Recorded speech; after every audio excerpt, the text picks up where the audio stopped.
Were you 100% alert on your drive to work this morning? Did you pay close attention when you went by the grocery store last night? Do you think you'll remember every second of your drive home today? These tasks are so familiar, it's common not to remember them much at all.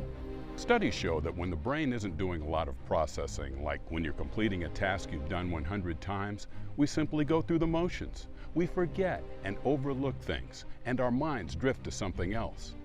To avoid complacency, we must always be aware. We want you to look up, look down, and all around. Always be aware of your surroundings, especially electrical equipment.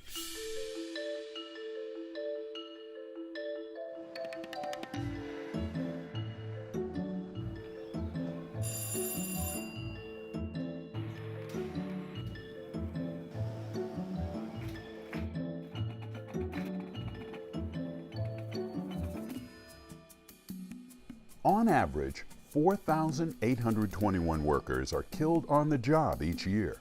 That works out to more than 92 deaths per week, which is about 13 deaths per day. The most important thing you can do to avoid becoming a statistic Is to be aware of your surroundings and potential risks.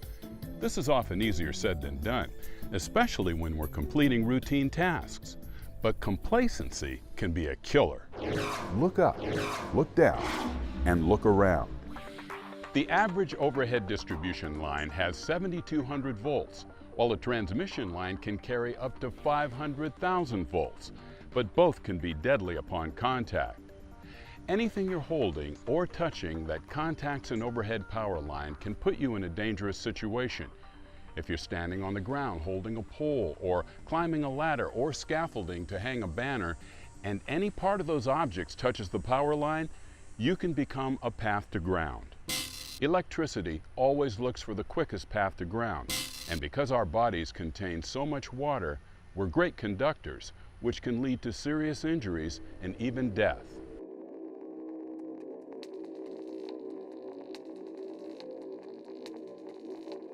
A couple years ago in California, 2 workers were severely injured on school grounds while hanging a banner for a school event.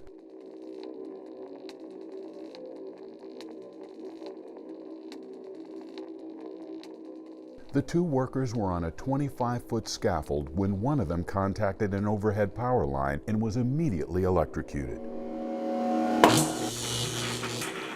His co-worker tried to help, and he received severe injuries and had to be rushed to the hospital. The 23-year-old victim left behind a wife and newborn son. Always be sure to look up, look down, and look around for power lines when working outside. Contact with overhead power lines is the most common type of electrocution, so please be aware of and on the lookout for this equipment. You owe it to yourself and your family to always be aware of your surroundings. If there's a chance that you or any of the tools you're using could come within 10 feet of the power lines, please stop and don't do the work. If you know you're going to be working near outside power lines, you should contact your local utility first, because they might be able to make arrangements to de-energize the lines so you can perform your work safely. Remember, even if you believe lines are de-energized or covered up, you must still maintain that minimum 10-foot distance at all times. And be aware that the minimum clearance distance will increase as the voltage increases. The job or task is not worth risking your life, so please stop and take a few minutes to look for potential hazards beforehand. Looking down is also imperative because we also have equipment buried underground, like distribution lines and underground transformers, which perform the same functions as overhead transformers, but are easier to access. Underground transformers sit on a fiberglass or concrete pad and are designed to be safe. However, there can be things that happen that compromise the safety of this equipment. For example, a car may hit the transformer and knock it off its pad, or it could be damaged during construction of a new neighborhood. If you notice an underground transformer that is damaged or the lock is broken, please call us immediately. Now, these underground lines are great for reliability, but being out of sight, they can pose an additional risk. That's why it's critical for you to know the location of these utility lines. Before you start any kind of digging project, whether it's large or small, you need to know what's buried below. Be sure to call 811 before you dig, and someone will come out and mark all the lines for free with just 3 business days' notice. Then you can avoid not only an accident or an injury, but also costly repairs if you were to damage the lines. You also want to be mindful of substations which contain electrical equipment and are surrounded by a locked fence. You should never go inside a substation for any reason. And if you notice the fence has been tampered with or the lock is broken, please notify us immediately. Sometimes damage to equipment is out of our control. After a storm or an accident, things can be chaotic and power lines might be down. So it's important to pay extra attention to your surroundings. Look up, look down, and look around. A common misconception is that a down power line is a de-energized line, but that is not always the case. So that's why you should treat every downed line like it's energized and stay away.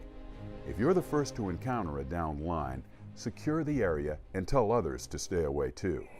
If you are in your vehicle and encounter a downed line, the safest thing for you to do is to remain inside the vehicle. The rubber on the tires will act as an insulator and keep you safe, so stay inside the vehicle and warn others to stay away too. If the line is lying on the front of the vehicle, the easiest way to get out of this situation would be to put the vehicle in reverse and back out. So just drive away if you can. But if that's not possible, or if the vehicle catches on fire, then you have to get out. If that happens, exit as far away from the downed line as possible. Open the door, jump out, landing with both feet together, and shuffle away. It's a good idea to cross your arms on your chest so you aren't tempted to touch the car and the ground at the same time. Shuffling your feet is important. The power line is energizing the ground around the car, and there are different voltage zones around the car. If one foot is in a different voltage zone than the other foot, you become the path to the ground. Shuffle away and get as far away from the car as possible. But again, you only exit the car if it's on fire and you have to get out. Otherwise, stay inside the vehicle and call 911 and wait for help to arrive. Now, we have things that aren't supposed to contact our power lines and poles all the time. Things like tree branches and limbs, and animals and birds are constantly brushing up against or contacting our lines and potentially causing outages.